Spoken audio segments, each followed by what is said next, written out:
Welcome, dear friend, to this sacred space. Today, we're embarking on a journey into a place many of us know intimately, the unsettling quiet that can descend when our hearts are burdened. It's a quiet that doesn't always feel peaceful, does it? Sometimes, it feels like a vast, empty hall where every echo amplifies our anxieties. You might be here today because your soul feels restless, perhaps weighed down by unspoken battles, by the sting of betrayal, or by a creeping, pervasive fear that whispers lies in the dark. I want you to imagine a traveler standing at a crossroads. The sun has set, and the path ahead is shrouded in an impenetrable darkness.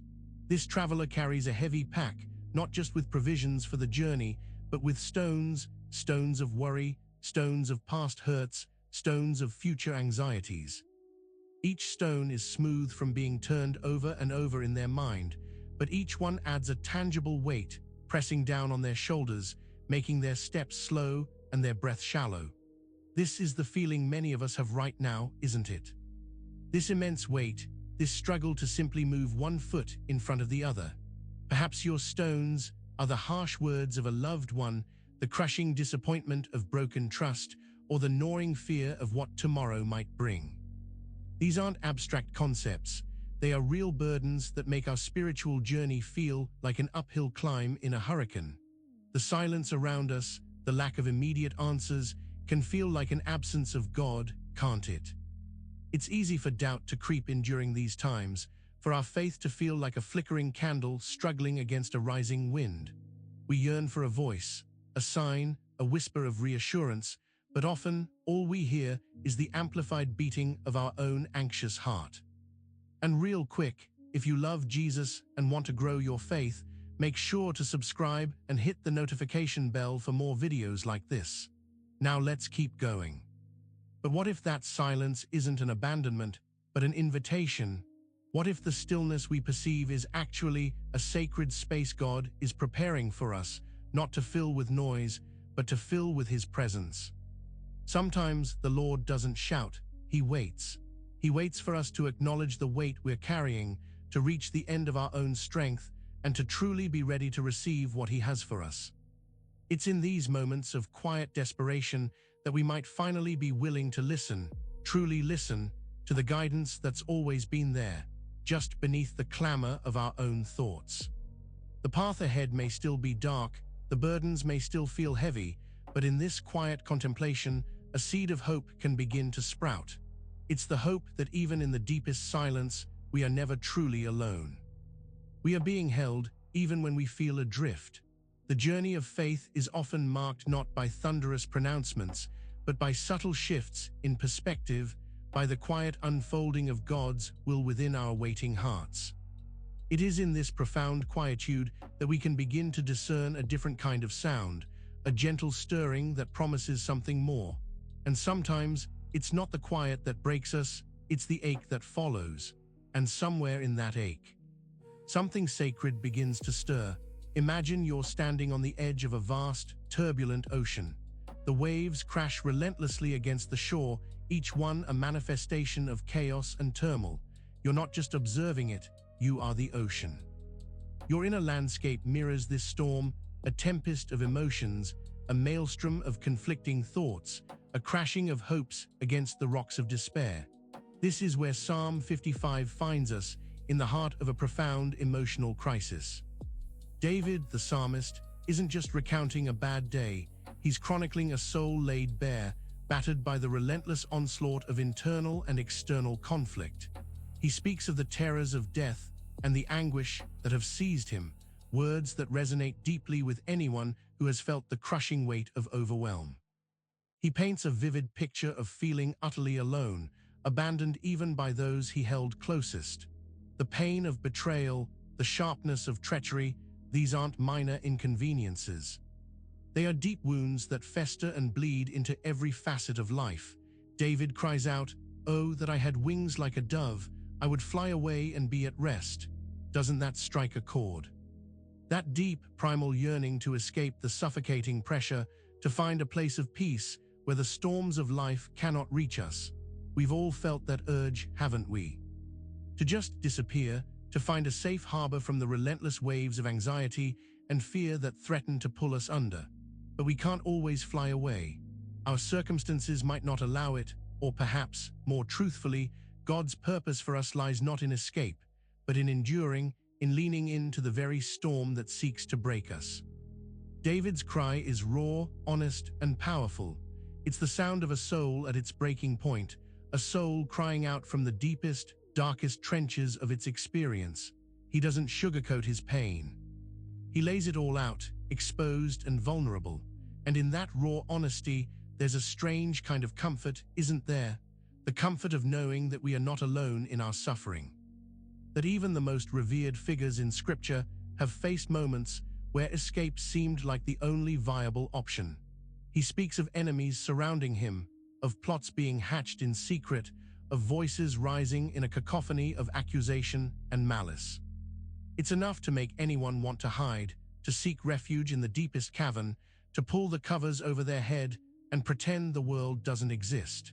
The emotional weight of feeling targeted, of feeling misunderstood, of feeling like the very ground beneath you is unstable, is immense. It corrodes our peace, steals our joy, and leaves us feeling utterly depleted. This isn't just a psychological struggle, it's a spiritual one, a battle for the very state of our soul. When we read these words, do we feel a sense of recognition? Do we see our own hearts reflected in the turmoil David describes? It's a testament to the profound depth of human suffering and also to the profound grace of a God who meets us precisely in those depths. He doesn't shy away from our pain, he enters into it with us. And it's in this vulnerable space, this cry from the depths, that we begin to understand that our confession of pain is not a sign of weakness, but the very first step toward healing. So where does one turn when the storm rages with such ferocity? What is the source of solace when even allies become adversaries? That's the question David grapples with next, leading us to a place of profound hope and surrender. The air hangs thick and heavy, not with humidity, but with the silent accusation of broken trust. Imagine you're tending a garden, a place of peace and beauty you've cultivated with such care. Suddenly, you discover that someone you've poured your heart into, someone you considered family, has been systematically uprooting your most cherished plants, poisoning the soil, and leaving your sanctuary in ruins. That's the excruciating sting of betrayal David is experiencing in Psalm 55. He doesn't just talk about general hardship, he specifically laments, "It is not an enemy who taunts me, then I could bear it. It is not my rival who speaks words of contempt, for then I could hide from him. But it is you, a man my equal, my companion, my familiar friend." This isn't a stranger's slight. This is the calculated demolition of intimacy by someone who knew your deepest vulnerabilities, someone who held your confidence. Can you feel the hollow ache that word creates? The sickening lurch in your stomach as you realize the one person you thought was safe has become the source of your deepest wound. It's a special kind of agony, a seismic shift in your perception of reality, leaving you questioning everything and everyone. This man, his familiar friend, was someone David shared his life with, someone he walked with, someone whose counsel he likely sought. And now, this trusted figure has turned into a venomous viper, striking from the shadows of their shared history. The vulnerability this exposes is immense. When people we love and trust wound us, it doesn't just hurt, it shakes the very foundations of our security. We build our lives on connections, on the belief that certain people will be a safe haven, and when that belief is shattered, we are left adrift in a sea of suspicion and fear. David's response isn't rational anger, it's a profound, soul-wrenching pain that leaves him reeling. He feels the weight of this betrayal so acutely that he longs for escape, wishing he had wings to flee the very presence of this former confidant. This desire to flee is a natural human response to overwhelming emotional injury. What does it do to our spirit? It breeds cynicism. It builds walls around our hearts, higher and thicker than ever before. We start to look at every new connection with a wary eye, always anticipating the moment when the smile will falter and the mask will slip. The garden of our life becomes a fortress, its gates barred shut, its windows shuttered, all in an attempt to prevent further harm. But what does this do to us? It isolates us, and in that isolation, the very thing we sought to protect, our peace and our capacity for love, begins to wither. It's a tragic irony, isn't it? The very defenses we erect to guard ourselves against hurt can end up suffocating our souls. David's psalm takes us to that raw, exposed place where the pain of betrayal feels like a physical sickness. He acknowledges the deep sorrow, the unsettling disorientation. It's a profound reminder that our faith journey isn't about avoiding pain, but about learning how to navigate it, how to carry it, and ultimately, how to allow God to heal the deepest wounds, even those inflicted by hands we once held dear. This profound sense of loss and confusion is a heavy burden to bear. But what happens when we acknowledge this pain, not just to ourselves, but to the one who truly understands its depth? That's the question that leads us into the heart of David's desperate plea. Darkness isn't always the absence of light. Sometimes it's the overwhelming presence of fear. In Psalm 55, David is not just grappling with betrayal, but with a pervasive, suffocating dread that paralyzes him. He describes it as terrors of death, and fear has overwhelmed me. Can you feel that sensation? It's a cold, clammy grip around your heart, a tightening in your chest that makes it hard to breathe. It's the gnawing apprehension that something terrible is about to happen, even when there's no immediate physical threat. This isn't mere worry, it's a visceral, existential dread that can steal our ability to think clearly or act decisively. Imagine standing in a dense fog, so thick you can barely see your own hand in front of your face.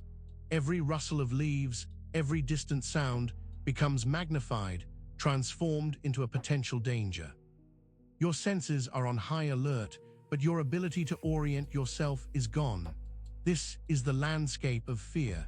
It distorts reality, turning shadows into monsters and whispers into threats. David's fear is so profound that it feels as though the very foundations of his life are crumbling. He feels beset on all sides, not just by external enemies, but by an internal terror that paralyzes his will and silences his hope. This fear can manifest in countless ways. It might be the fear of failure, preventing you from taking a step of faith towards a dream God has placed on your heart. It could be the fear of rejection, causing you to withdraw from meaningful relationships, even when your soul craves connection.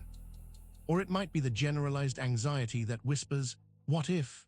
A relentless current of what-ifs that erode your peace and steal your joy, keeping you trapped in a cycle of worry and dread. This fear can be a cruel master, dictating our choices and shrinking our world to the size of our anxieties. David's honest confession is a powerful reminder that even the most faithful among us grapple with these dark shadows. The psalmist, a man after God's own heart, experiences fear that is so intense it feels like a precursor to death. This isn't a sign of a weak faith, it's a testament to the profound reality of human struggle. God doesn't expect us to be immune to fear, He expects us to bring our fears to Him.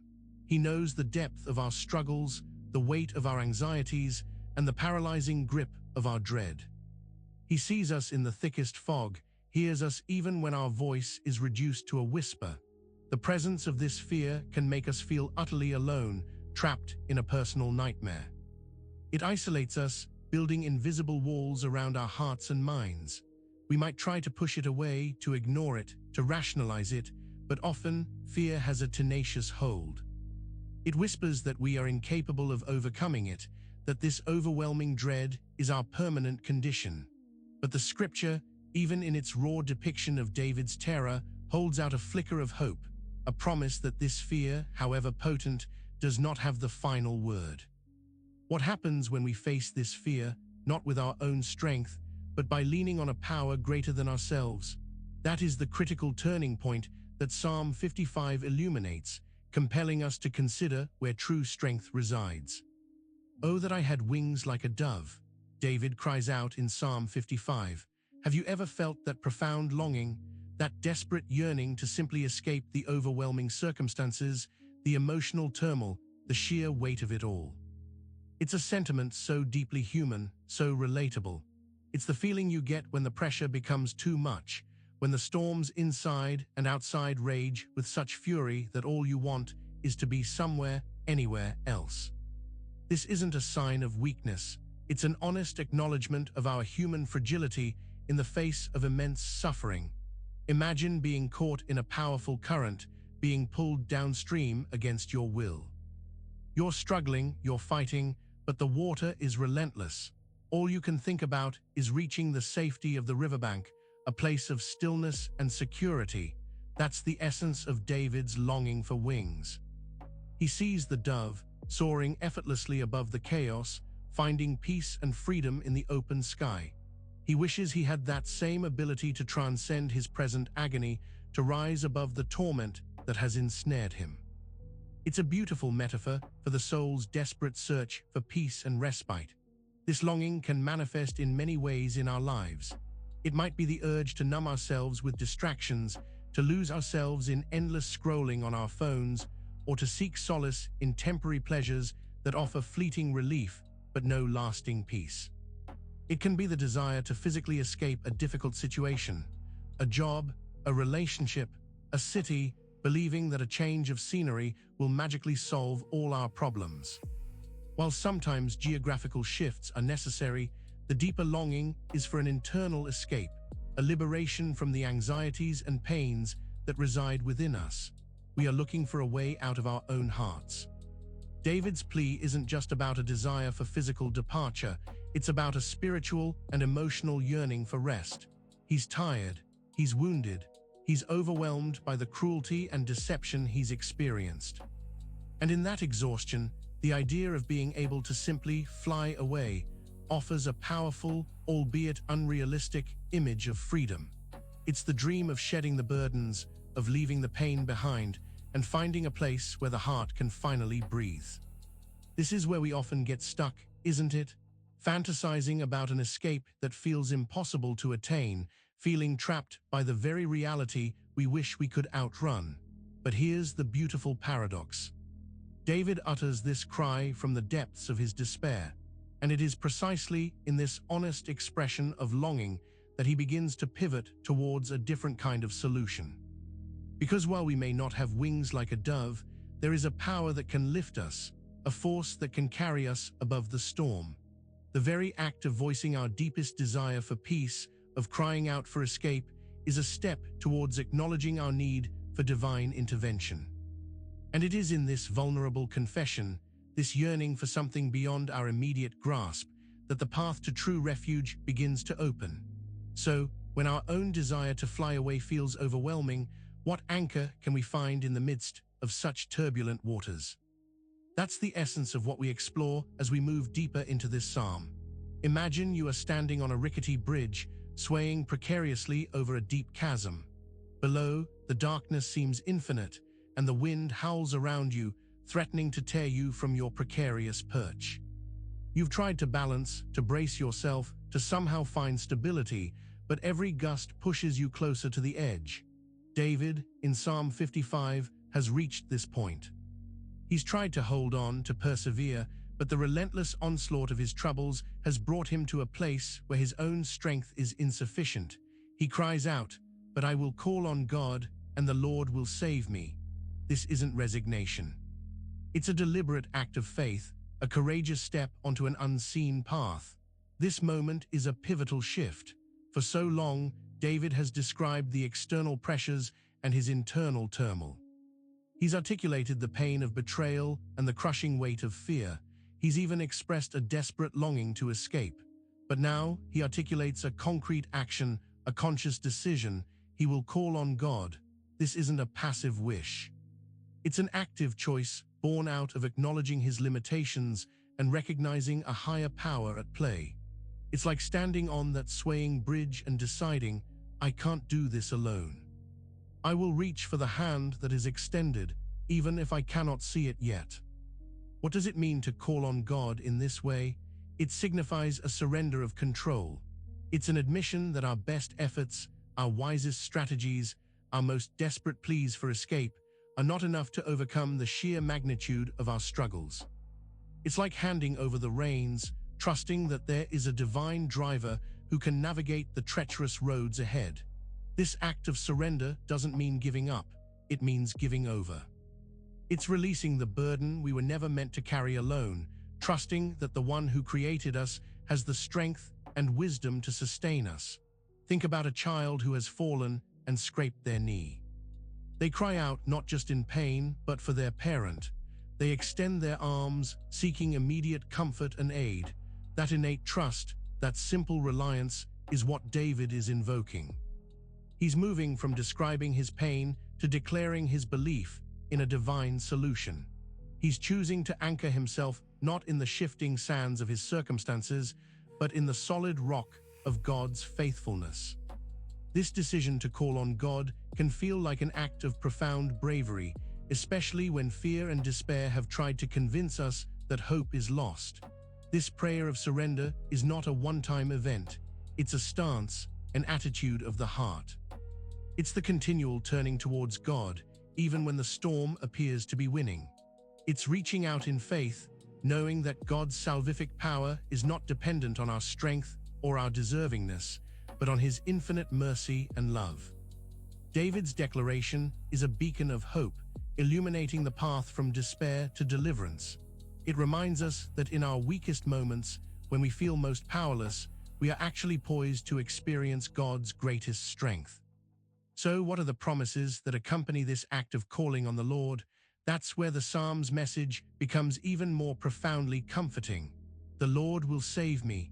These are not just words. They are a declaration of unwavering confidence in God's power and faithfulness. In Psalm 55, after David has laid bare his pain, his fear, and his desperate longing, he arrives at this profound statement of trust. It's the turning point from lament to assurance, from the depths of despair to the firm ground of divine promise. This isn't a naive optimism, but a deep-seated conviction born from past experiences and an understanding of God's character. He knows that God is not merely a distant observer, but an active participant in the lives of His people. Imagine a mighty oak tree, its roots deeply anchored in the earth, its branches reaching towards the heavens. Even in the fiercest gale, when strong winds threaten to uproot it, the oak stands firm. Its strength doesn't come from its own resilience alone, but from the unseen network of roots that hold it secure. This is the image of God's sustaining grace. It's the invisible force that anchors us when the storms of life threaten to sweep us away. David's declaration is an acknowledgement that he, like the oak, is dependent on this anchoring power. This saving grace isn't about God magically removing all our problems. That's often our initial desire, isn't it? To have our burdens instantly lifted, our pain eradicated. But God's grace is often more profound, more transformative. It's the power to walk through the valley, not vaporize it. It's the strength to endure the trial, not be instantly removed from it. It's the peace that surpasses understanding that can reside in our hearts even amidst the fiercest of storms. David's trust is in God's ability to save, which encompasses preservation, deliverance, and ultimate victory. Consider the parable of the house built on rock versus sand. When the rains came and the floods rose, only the house built on the solid rock stood firm. David is choosing to build his life, his hope, and his peace on the unshakable foundation of God's promise. He acknowledges his own limitations, his own vulnerability, but he transfers his reliance to an eternal, immutable source of strength. This is the essence of true faith. Not the absence of difficulty, but the presence of overwhelming trust in God's ability to see us through it, no matter how dire the circumstances may appear. When David says, "The Lord will save me," he's not just voicing a wish. He's declaring a spiritual reality. He's choosing to believe in God's power to intervene, to protect, and to restore. This declaration can be a potent antidote to the fear and despair that seek to grip our hearts. It's a reminder that even when we feel our strength failing, God's strength is endless. It shifts our focus from the immensity of our problems to the immensity of our God. This promise of salvation is not a guarantee of an easy life, but of an unwavering presence and an ultimate victory. So, what specifically does this sustaining grace enable us to do when fear tries to overwhelm us? That's the practical wisdom David offers next. Cast your cares on the Lord, and he will sustain you. Psalm chapter 55, verse 22. These words are like a lifeline thrown into the raging seas of our anxiety. They are not a suggestion, they are a divine invitation, a practical instruction from the heart of God himself. But what does it truly mean to cast our cares? It's more than just handing them over mentally for a moment. It's a deliberate, active release, a profound act of surrender that requires faith, trust, and intentionality. Imagine a child running to their parent, arms overflowing with toys, a scuffed teddy bear, a favorite building block, a slightly deflated ball. They can barely hold onto them all, their little arms straining. They approach their parent, drop the load at their feet, and instantly their arms are free, their step lighter. This is the essence of casting our cares. Our cares are those worries, those anxieties, those burdens that weigh us down, the toys of our distress that we clutch too tightly. To cast them means to willingly, intentionally lay them down at the feet of God, trusting that He is capable of holding them. This casting is an art form, honed through practice and trust. It means acknowledging the thoughts that grip you, the fears that swirl within you, the stresses that threaten to consume you. It's about naming them, bringing them out of the shadowy corners of your mind, and presenting them to God. It's not about pretending they don't exist, but about acknowledging their presence and then choosing to release them to the one who promises to sustain you. This requires a conscious, almost physical act of letting go. You might even visualize yourself physically dropping those burdens, watching them fall away. It's easy to say the words, "I cast my cares on God." But the real work happens when the next wave of anxiety hits, when the familiar pang of worry returns. Do we snatch those cares back greedily, reclutching them as if they are our sole responsibility? Or do we, with renewed intention, gently but firmly cast them again? This is the ongoing discipline of faith, the repeated, faithful act of trusting God with what we cannot manage on our own. It's a continuous process of release and reliance. The promise that follows is crucial. He will sustain you. This isn't a promise that the problems will disappear immediately. It's a promise of divine support, of unwavering strength provided to help you navigate through the challenges. He will uphold you. He will empower you. He will prevent you from crumbling under the weight. Casting your cares isn't about voiding your problems. It's about inviting God to share the load, to become your anchor, your support system. It's a profound exchange. Our burden for His strength. So, how do we move from simply casting our cares to truly experiencing that deep, sustaining peace? That's the heart of God's promise when we embrace this surrender. The promise is clear, a beacon of hope in the darkest hour. He will sustain you. After David's raw cry and his intentional act of casting his cares upon the Lord, he articulates this profound assurance.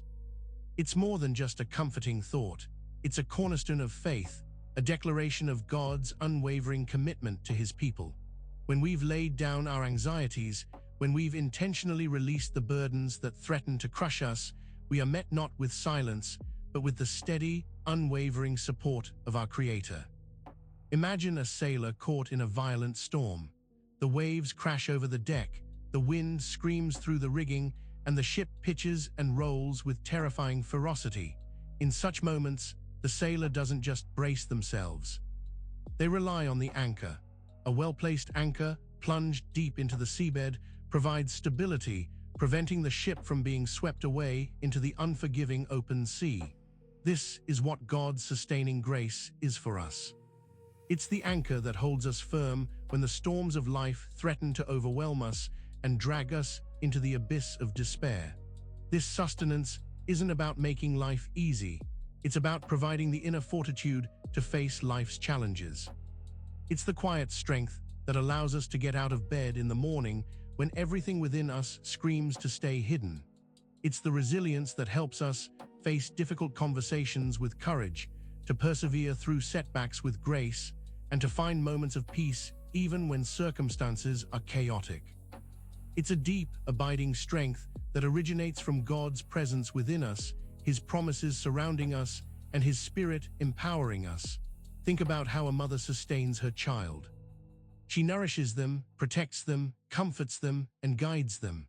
She doesn't eliminate every hardship, but she provides the constant, loving support that allows the child to grow and thrive. God's sustaining grace is the ultimate expression of this maternal provision on a scale that dwarfs human comprehension. His sustenance is infinite, perfect, and eternally available to all who turn to Him. He doesn't grow weary. He doesn't falter. His love is an inexhaustible wellspring. When we truly internalize the promise that He will sustain you, it fundamentally shifts our perspective. We move from focusing on the immensity of our problems to focusing on the immensity of our God. We understand that our capacity to endure is not measured by our own dwindling strength, but by the boundless power of the One who holds us. This assurance allows us to face the unknown with a measure of peace, knowing that whatever tomorrow may bring, God's sustaining grace will be there, an unyielding anchor in every storm. So, how do we practically tap into this incredible, sustaining power when the weight feels insurmountable? It begins with a deeper understanding of what it means to be truly upheld. Fear. It's a word that conjures images of shadowy figures, of racing hearts, of a primal instinct to flee. In Psalm 55, David has been consumed by fear, by terrors of death. But as he moves towards surrendering his cares, a new perspective emerges, one that challenges fear's dominion. The promise of God's sustenance isn't just about strength, it's about liberation. It's about the quieting of anxious thoughts, the silencing of what-if scenarios, and the ushering in of a profound peace that anxiety desperately tries to extinguish. Imagine a small bird trapped in a dark room, frantically beating its wings against the walls, desperate for escape. Its every movement is fueled by panic. Then, someone opens a window. The light streams in, and the bird, sensing the freedom, instinctively flies towards it, leaving the darkness and the frantic flapping behind. This is what happens when we cast our cares on the Lord. He doesn't just offer survival. He offers freedom from the cage of anxiety. He opens the window of His peace, inviting us to fly towards it. The reign of anxiety is often characterized by a relentless onslaught of what-if thoughts. What if something bad happens? What if I fail? What if I'm not enough? These questions loop endlessly in our minds, feeding the fear and draining our energy. But God's sustaining power offers a powerful antidote. Do not fear, for I am with you. Do not be dismayed, for I am your God. I will strengthen you and help you. I will uphold you with my righteous right hand. Isaiah chapter 41, verse 10. This isn't just a platitude. It's a divine disarmament of our anxious thoughts. When God says, I am with you, it fundamentally changes the equation. Suddenly, we are not facing the terrifying what-ifs alone. We are facing them with the Almighty. His presence transforms the potential dangers from insurmountable obstacles into challenges that can be navigated with His help. His strength becomes our strength, His courage our own. This is the essence of freedom from fear, not the absence of challenges, but the presence of God, which makes every challenge surmountable. The reign of anxiety is a self-imposed imprisonment. We are often the architects of our own fear-filled fortresses, but when we choose to trust God's promise of sustenance, we begin to dismantle those walls, brick by anxious brick. We learn to replace the chaotic noise of worry with the quiet assurance of God's presence. This isn't an instant process. It's a journey of retraining our minds, of consciously choosing to believe God's promises over our fears. It's about understanding that His strength is made perfect in our weakness, and His peace is available even in the midst of turmoil. So, as we begin to dismantle the walls of anxiety, what do we discover on the other side? What happens when we actively seek His help? The next step reveals the power of His intervention. As David continues to pour out his heart in Psalm 55, he reveals a pattern, a rhythm of prayer that transcends moments of crisis, and becomes a way of life. He describes his prayer life as extending from evening and morning and at noon. This isn't a description of occasional pleas during emergencies. It's a depiction of consistent, deliberate communion with God throughout the entire day. It's a testament to the power of establishing a spiritual rhythm, a consistent turning towards the divine, no matter the circumstances. Imagine a farmer who doesn't just plant seeds once and hope for harvest. They tend their fields daily, watering, weeding, and watching for growth. This consistent care is what brings forth abundance. Similarly, David's prayer life is a daily tending of his relationship with God. Evening, morning, and noon represent the entirety of his waking hours, suggesting a prayer that permeates his entire existence. It's a commitment to bringing every aspect of his life, every thought, every concern, before the Lord, day in and day out. This consistent prayer isn't about overwhelming God with chatter. It's about acknowledging his constant presence and inviting him into the unfolding moments of our lives. Morning prayer acknowledges God's faithfulness in bringing us to a new day. Noon prayer can be a midday pause, a recalibration, a moment to recenter amidst the busyness. And evening prayer offers a time to reflect, to give thanks, and to release the day into God's care. It's about building a consistent spiritual discipline that fortifies us against spiritual attack and keeps us connected to our source. What happens when we adopt such a rhythm? We begin to build a deeper intimacy with God. We learn to hear his voice more clearly amidst the noise of life. Our reliance shifts from fleeting moments of crisis to an abiding trust that is woven into the fabric of our days. It's like building a muscle. The more we exercise our prayer muscles, the stronger they become, and the more we are able to draw upon God's strength when we truly need it. This consistency creates a spiritual resilience that can weather any storm. David's practice demonstrates that prayer isn't just for the desperate moments, but for the ordinary ones too. It's in the quiet consistency of our seeking that we often find the greatest strength and the deepest peace. It's by establishing this rhythm of trust that we move from simply casting our cares to living in a state of continual surrender and reliance on God's sustaining grace. This unwavering commitment to seeking God throughout the day changes our perspective and prepares us for whatever lies ahead. So, what is the ultimate outcome of this consistent, faithful prayer? It's a testimony to God's unfailing response. When David cries out, "Evening and morning, and at noon I will pray and cry aloud," he's not just describing an action, he's describing an expectation. He prays and cries aloud, expecting a response. He knows that the God he calls upon is not deaf or indifferent. This consistent petition is met with divine intervention, with God's voice of comfort and counsel. It's the assurance that our prayers are heard and that God actively works to guide and protect us. Imagine a shepherd who knows their sheep intimately. They recognize each bleat, each hesitant step, each sudden fright. When a sheep cries out in distress, the shepherd responds, guiding it, comforting it, and leading it back to safety. David's prayer is like the cry of a sheep, and God's response is the shepherd's loving care. Not only does God hear, but he actively intervenes, offering guidance and protection that transforms the deepest distress into a testimony of his faithfulness. This divine counsel isn't always a booming voice from the heavens. More often, it's a quiet nudge of the Spirit, a subtle impression on the heart, a seemingly coincidental insight that aligns perfectly with God's truth. It can be the wisdom found in Scripture, the gentle correction from a trusted friend, or a sudden clarity that illuminates a path forward. David's practice of consistent prayer primes him to receive this counsel, to discern God's voice amidst the other noises of life. He's cultivated an ear for the divine whisper. Consider the power of this assurance. He will sustain you.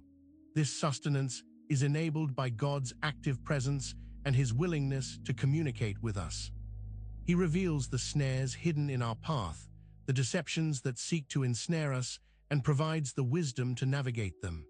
This isn't about living a problem-free life, but about facing life's challenges with divine insight and unwavering support. It's the knowledge that even when we stumble, God's hand is there to help us up. When we pray consistently, we open ourselves to this divine communication. We create space for God's voice to guide us, to comfort us, and to counsel us. It's a partnership, a dynamic relationship where our seeking is met with His unwavering provision. This dialogue of faith transforms our fear into confidence, our confusion into clarity, and our despair into hope. It's the profound assurance that in our deepest pleas, we are met not with silence, but with the loving, guiding voice of our Heavenly Father, who is always ready to reveal His will and His way. So, what is the nature of the dangers from which God protects us, and how does His intervention manifest beyond our immediate sight? That's the truth revealed as we examine the deeper layers of this psalm. In Psalm 55, the psalmist doesn't just lament the presence of enemies, he speaks of their snares, hidden traps, subtle deceptions designed to ensnare him. And in his consistent prayer, David receives assurance not just of God's presence, but of God's active deliverance from these unseen dangers. This means God doesn't just offer comfort and counsel, He strategically intervenes to protect us from perils we might not even see coming. It's a powerful reminder that our faith journey is a protected one, guided by a vigilant, loving Father. Imagine walking through a minefield. You might see some of the explosive devices, but many are hidden just beneath the surface, invisible until it's too late. The only way to safely navigate such terrain is to have an expert guide who knows every inch of the ground, knows where the dangers lie, and can lead you along the safe path. God, in His infinite wisdom, is that expert guide for our lives. He sees the snares of deception, the traps of temptation, the pitfalls of despair, things we often remain completely unaware of. David's declaration of God's deliverance suggests that God actively works to expose and neutralize these traps. It's like God shining a powerful flashlight into the dark corners of our lives, revealing the hidden dangers before we step into them. This deliverance can manifest in various ways. A sudden realization that a certain path is wrong, an averted crisis that we never fully understand, or even the quiet strength to resist a temptation that would have led us astray. God's protection is often subtle, but always profound. This assurance shouldn't lead to complacency, but to diligent reliance. While God promises to deliver us from snares, He also calls us to be discerning and to walk in His wisdom. Our role is to maintain that rhythm of prayer, to keep our spiritual senses sharp, and to trust that when we commit our way to Him, He will indeed clear the path before us. It's a beautiful partnership. Our faithful seeking and God's sovereign protection. He is not a passive deity waiting for disaster. He is an active protector, thwarting the enemy's plans on our behalf. The enemy often works through subtlety, whispering doubts, promoting harmful ideologies, or tempting us with short-term pleasures that lead to long-term pain. These are the snares that can derail our spiritual progress and steal our peace. But the promise of God's deliverance is a powerful weapon against such insidious attacks. It reassures us that our trust in Him is not in vain, and that He is actively engaged in safeguarding our spiritual well-being. This ongoing protection is a testament to His deep love and His desire for us to walk in freedom and abundant life. So, what happens when God intervenes and we are spared from these hidden dangers? It leads to a profound realization about the impartiality of God's justice and mercy. As David wrestles with sorrow and betrayal, he arrives at a critical understanding of God's nature. God is both just and merciful, and His dealings are impartial. This isn't just a theological concept, it's a profound comfort. It means that our deepest suffering and our most grievous wounds are not unnoticed by a God who operates with perfect fairness and boundless compassion. He sees the injustice done to us, and He will ultimately right all wrongs. Imagine a judge presiding over a courtroom. The judge must uphold the law, delivering justice, but also possess the wisdom and mercy to understand the complexities of human frailty. God is the ultimate judge, but his justice is always tempered with perfect mercy. He doesn't overlook sin or suffering, but his response is always balanced, his actions always righteous. David's prayer reflects a deep trust that God's ultimate judgment will be fair, and that his mercy extends to those who cry out to him. This impartiality is a source of immense hope, especially when we ourselves have been wronged. It means that the pain we feel, the injustices we endure, will not be swept under the rug. God sees, he knows the measure of our suffering, and he will act, but his justice is not vindictive, it is restorative. He seeks not to punish endlessly, but to see all of creation reconciled and healed. This understanding allows us to release the desire for personal vengeance, trusting that God will handle matters with perfect equity. When we consider the mercy that accompanies God's justice, it offers a double assurance. His justice means that wrongs will be accounted for. His mercy means that forgiveness and restoration are not only possible, but actively offered to those who turn to him. This balance is revolutionary. It means that even as we acknowledge the sins of others and our own shortcomings, we stand before a God who extends grace. It dismantles any notion of favoritism or bias in God's dealings. Everyone, regardless of their past or their circumstances, has access to his loving care and his just judgment. This impartiality is a stark contrast to the often biased and unfair systems of the world. It assures us that our faith is not misplaced in a God who plays favorites. He is God of all, and his justice and mercy are available to all who seek him. This understanding can profoundly impact how we view ourselves and others, fostering a spirit of compassion and a commitment to seeking fairness in our own lives. It anchors our hope in the unwavering character of God, knowing that in his hands all will ultimately be made right. So, what is the consequence of living under such an impartial, loving God? It leads to a powerful call for us to embody that same nature. Having experienced the depths of God's justice and mercy, David turns from lament to a powerful call for righteous living, both for himself and for all believers. The understanding that God sees all, judges impartially, and extends boundless mercy compels a response, a life lived in alignment with his will. This isn't about earning salvation through works, but about responding to God's grace with a transformed life that brings glory to his name. It's the natural outflow of a heart touched by divine love and truth. Imagine an artist who, after witnessing a breathtaking masterpiece, is inspired to create something beautiful themselves. Their inspiration doesn't come from obligation, but from a deep appreciation and a desire to reflect the beauty they've experienced. Likewise, David's call to righteous living stems from his profound encounter with God's character. He has seen God's overwhelming goodness, his unwavering justice, and his boundless mercy, and this compels him to live in a way that honors and reflects that divine nature.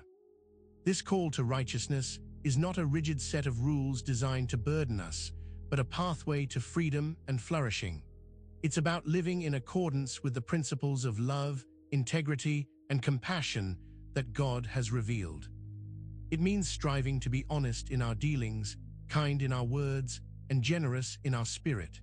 It's about actively pursuing a life that aligns with God's heart, recognizing that this pursuit brings not only blessing to ourselves, but also a positive influence to the world around us. David's emphasis likely includes treating others with the same justice and mercy that God has shown him. It's about extending grace where others would condemn, offering forgiveness where others would hold grudges, and seeking to uphold integrity even when it's difficult. When we understand the depth of God's impartiality and the richness of his mercy, it naturally moves us towards embracing a similar posture towards humanity. We become conduits of the very love that has transformed us. This call is a crucial reminder that our faith is not meant to be a passive experience, but an active engagement with the world. It's about letting the truth of God's character shape our actions and influence our decisions. It's about living out the principles of the kingdom of God in our everyday lives, becoming living testaments to His transformative power. This commitment to righteous living is the Church's most potent witness to the world, a testament to the reality of a God who cleanses, restores, and empowers. So what happens when we embrace this call and begin to live righteously? It leads us to the ultimate destiny of the wicked and the blessedness of the faithful. Psalm 55, in its final verses, contrasts the ultimate destinies of the wicked and the righteous. It's a stark reminder that our choices have eternal consequences.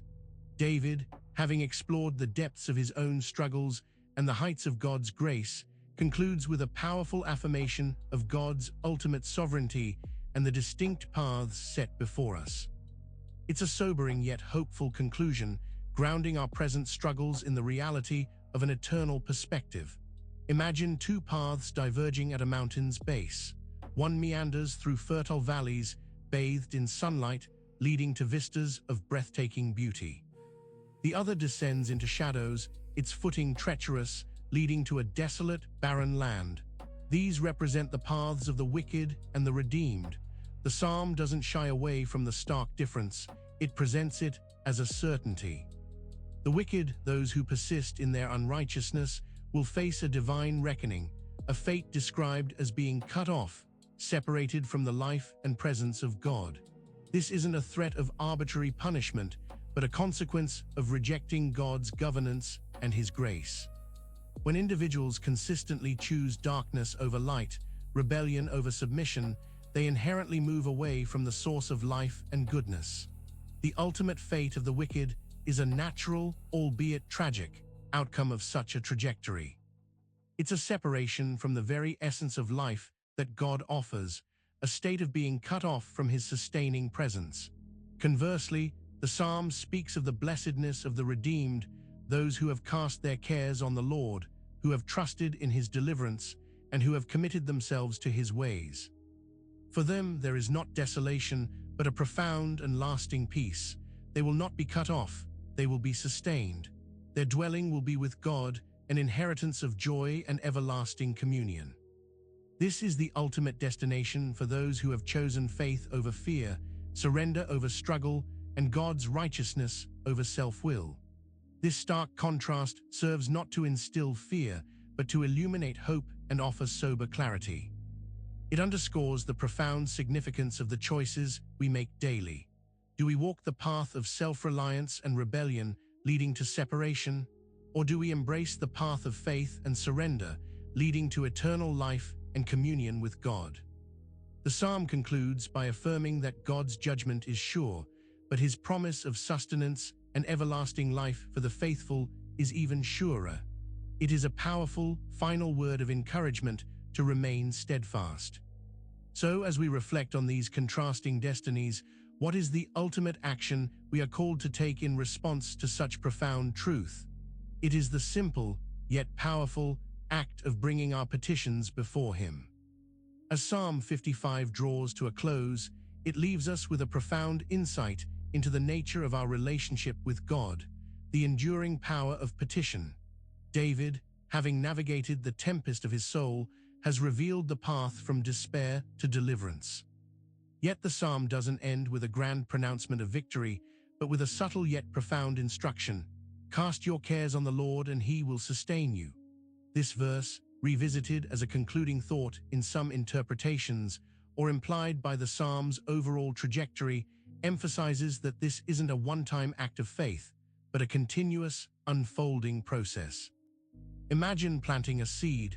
You don't just bury it and walk away, assuming it will sprout on its own. You water it, tend to it, and nurture it consistently.